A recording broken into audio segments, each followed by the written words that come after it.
You ask Tiger to solve. This deals with linear equations with one unknown.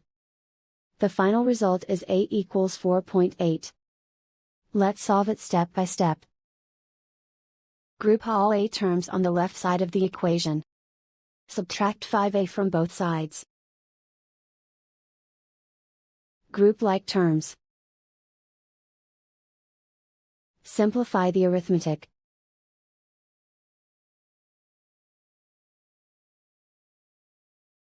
Group all constants on the right side of the equation. Subtract 12 from both sides. Simplify the arithmetic.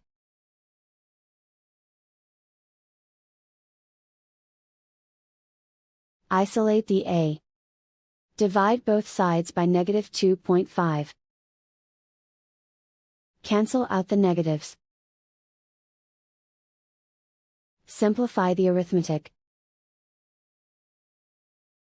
Cancel out the negatives.